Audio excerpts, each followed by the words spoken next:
by Nipah Virus. By now, we've all heard the appalling and official evaluations coming out of China, as confirmed by Western military and special ops program. The Nipah virus unleashed in China has laboratory mortality rate of 45 to 75%, but for unknown reasons, it's only killing about 15% of victims in real life. This is still an incredible number of lives lost, approximating the entire population of the United States being wiped out.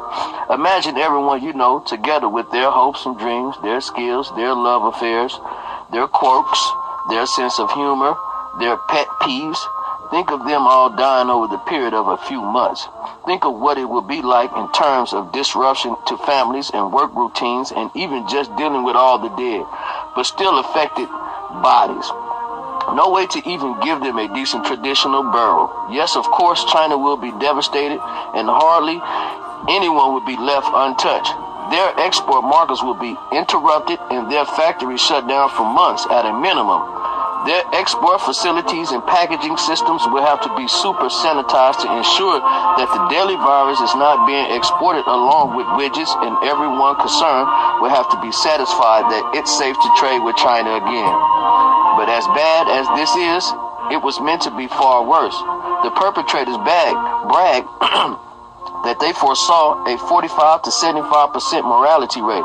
They meant to take out at least 1 billion people in China alone, an act of genocide on an unprecedented scale. Meanwhile, the vermin responsible will seek to benefit themselves by having the patent to the only 2 drugs known to kill the virus. This is far from the first time that we have observed their use of the Hegelian dialect to benefit themselves, create a problem, and then profit by providing the solution. It is not the first time we have seen this shocking, diabolical, mean-spirit, cynical criminal process in action, but it should be the last time if we have the sense of rabbits. The Bill and Melinda Gates Foundation has the whole spectrum of the process sewn up, the patent on the virus and the drugs to combat it. We can safely assume that they are involved at the very root of this problem, and we have the means of stripping the patents from them.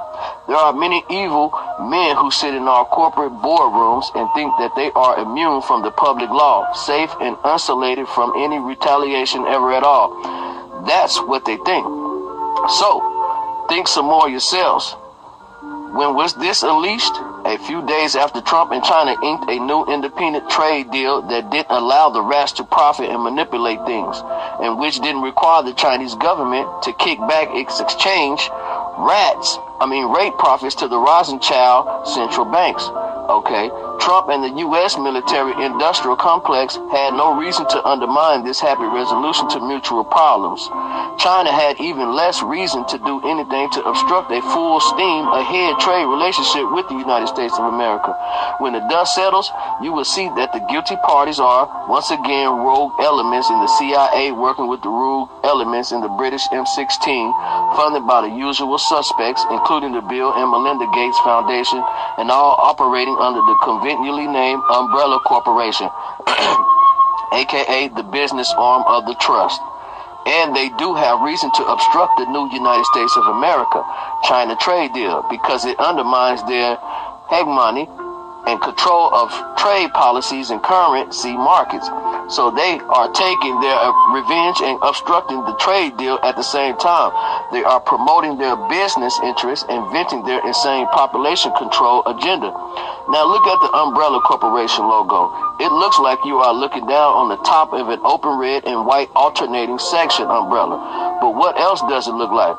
The Equal Arm Maltese Cross. And the Equal Arm Maltese Cross, also known as the World Cross, is the emblem of what? The reptilian dragoons, the military caste, the Orions that from heaven to earth came. It is not Christian. It far predates Christianity. And yes, it does represent what we call an umbrella corporation, a single corporation that controls many other corporations, also known as a holding company corporation too. Over 700 of the world's largest corporations have all been linked together by a single interlocking trust directorate.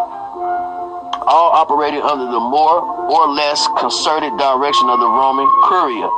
By evoking the concept of an umbrella, they trick you into seeing their logo as the top of an umbrella, instead of shifting gears just a tiny bit and seeing the logo for what it is, an open representation of the Maltese cross and the co-opting death cult pagan religion that has secretively sheltered in the Roman Catholic Church for centuries.